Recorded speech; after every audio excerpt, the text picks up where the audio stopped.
They called her the First Lady of Gospel, a woman chosen by God, untouchable, unstoppable, and her voice powerful enough to shake the heavens. Oh, yes, yes. Oh, yes. Oh, yes.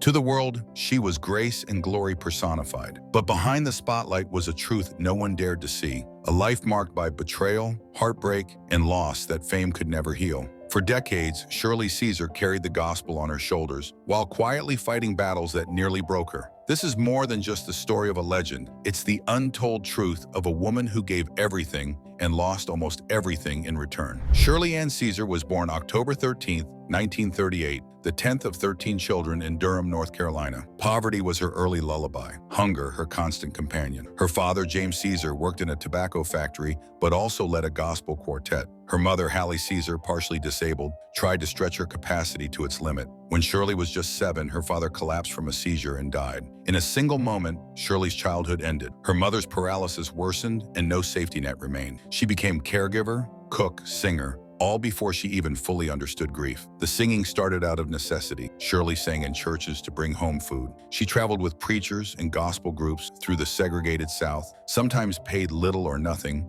always risking humiliation, shame, cold nights, and danger. But also, sometimes she felt the fire in her lungs, power in her voice, and the way people gathered, crying and hopeful. She learned early that voice was a bridge between the hurt she bore and the comfort they needed. By her teenage years, she was already living multiple lives: daughter, provider, and artist. She joined the caravans, pushed limits, and insisted she could sing all the parts. She threw away expectations others had for her. She stepped into styles church people called too raw, too emotional, too lively. She didn't stop when they said no. She kept singing when they said her voice was too big. In 1983, at 44, Shirley married Bishop Harold Ivory Williams, a man older than her, a widower, and a pastor she would love to partner with and worship leader alongside. Their partnership was both public ministry and private sanctuary. For some of us, love shapes us. For Shirley, it was also a spiritual calling. When he passed on July 4, 2014, after over 3 decades, it was beyond losing a husband. It was losing her closest ally. When the church doors closed after the funeral, Shirley heard an echo. Absence. The pulpit still stood, but it was empty in a way no choir could fill. Then came what public figures dread more than any illness: betrayal. Her stepchildren,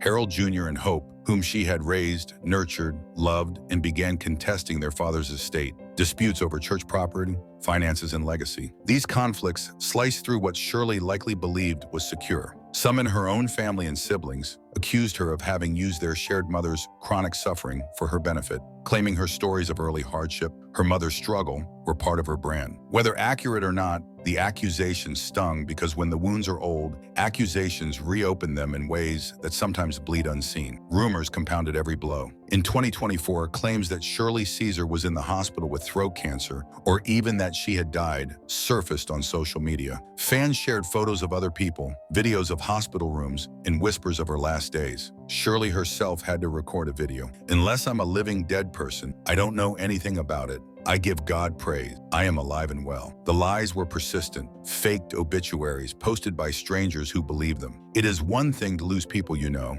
It is another to have thousands you have never met believe you are gone. Her health over time has shown signs of the cost of a life spent performing miracles. She has acknowledged that her voice, that finely tuned instrument, needs care now more than ever. She guards it, rests it, drinks hot fluids, changes out of wet clothes quickly so as not to catch colds. Because a cold for someone who uses her voice is not just a minor inconvenience, it can silence her for days. Reddit threads and online gossip forums picked apart her life like an open wound, spreading half-truths, wild theories, and cruel rumors about her health, finances, and even her faith. Some users claimed she'd fallen from grace. Others said she'd been betrayed by those closest to her. Most of them didn't know her, but they spoke as if they did. It was as if the world forgot that behind the legend was an aging woman still trying to heal from a lifetime of loss. One of the deepest sorrows Shirley has carried is infertility. For years, she kept this private. In 2000, she opened up. She tried, prayed, and she sought medical answers, and the doors did not open. Not every seed planted blooms. She has spoken of the longing and unspoken question,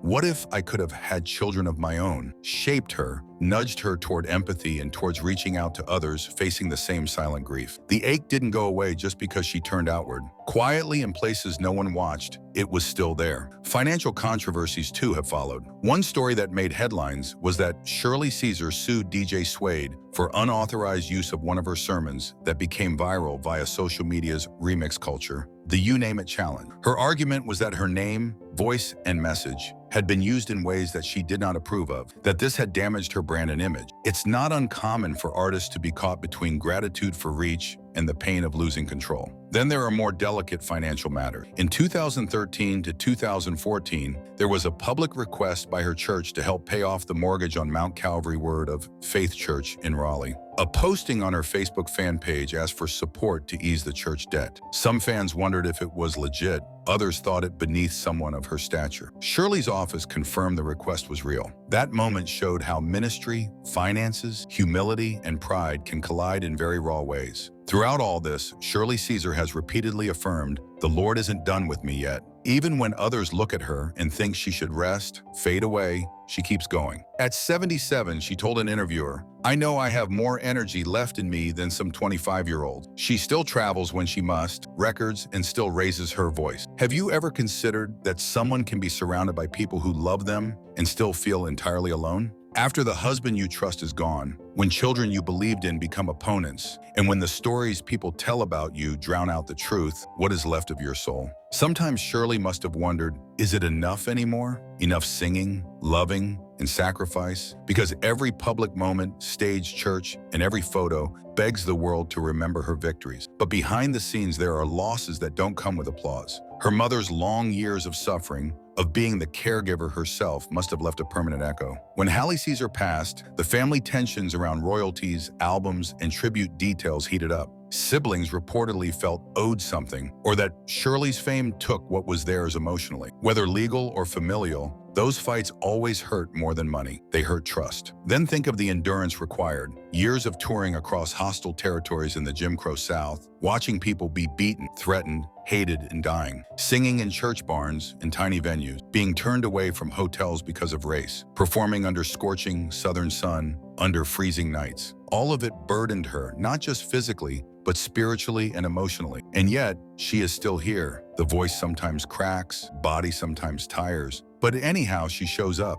Her legacy is beyond just in the notes she hit, but in the piety she paid for each one, in the mouth she fed, the people she comforted, in the truth she risked. Maybe the real tragedy isn't that the world turned on her, it's that she kept believing it could turn back. In 2025, Shirley Caesar is in her mid-80s. She lives with the echoing silence of losses, but also in the warmth of impact. Her stories of betrayal, rumor, longing, and loss, they're not hidden anymore. She doesn't always fix the broken. Sometimes she lets them be seen. She lets the tears fall and still steps forward. What do we owe people like Shirley Caesar, who gave so much, more than applause? Maybe we owe honesty. We owe the courage to let them rest. And maybe we owe the grace to let them be flawed, hurt, and human, just like the rest of us.